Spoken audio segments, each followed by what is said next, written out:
Any questions, please? Yes? Is it working or is it directional? Good, now let's start, please.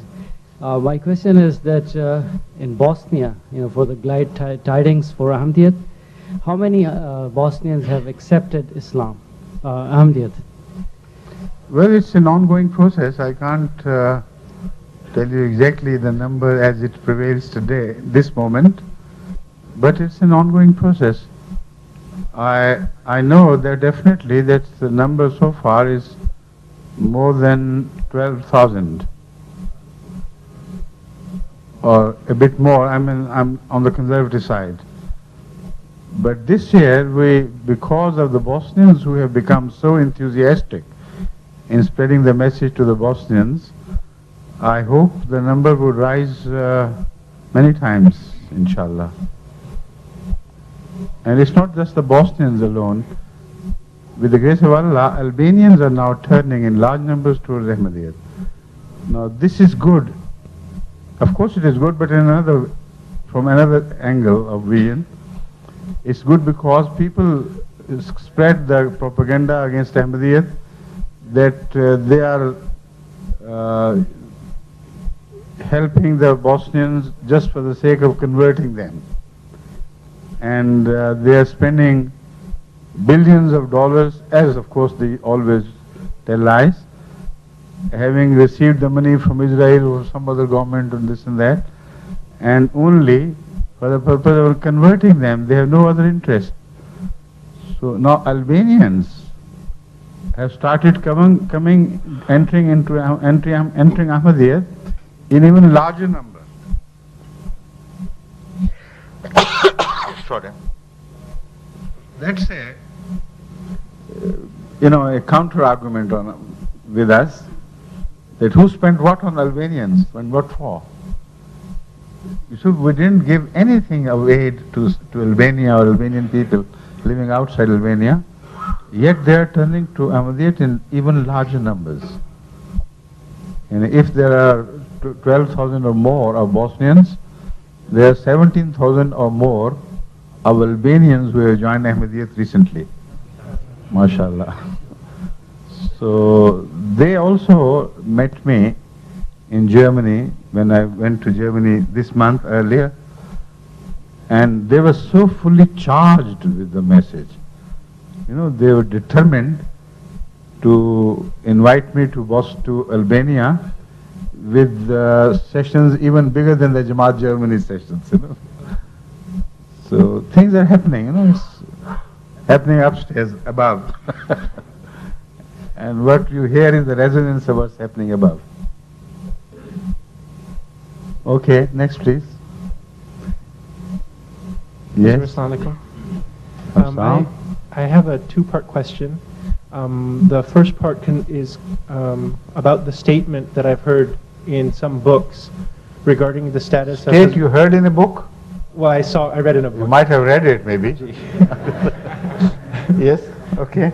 In which they mentioned that Hazrat Isa alayhi salam was an Essene and a member of the Essene sect.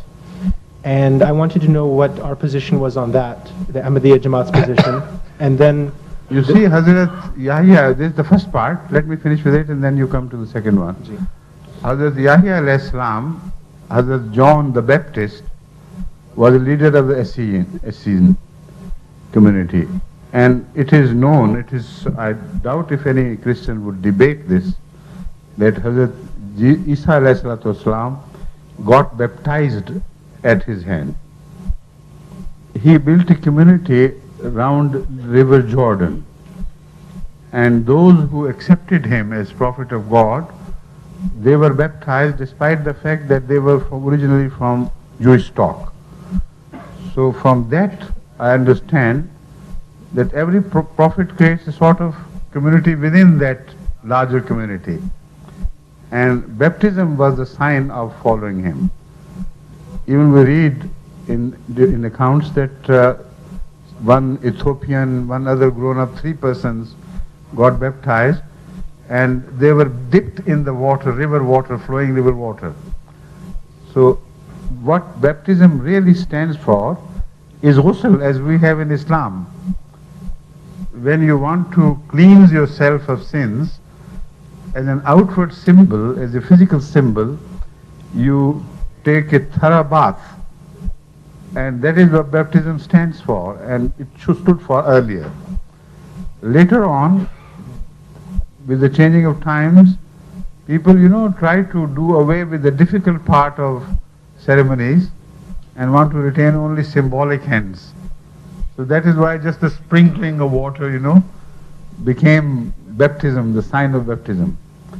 Now it is known about Jesus Christ, peace be upon him, that he got baptized at the hand of John the Baptist. And that is why he was mentioned in the Old Testament as the one who would lead to Jesus. He was the pre-runner of Jesus Christ. That is the same St. John who was referred to by Jesus when inquired about Eliah, where he had disappeared.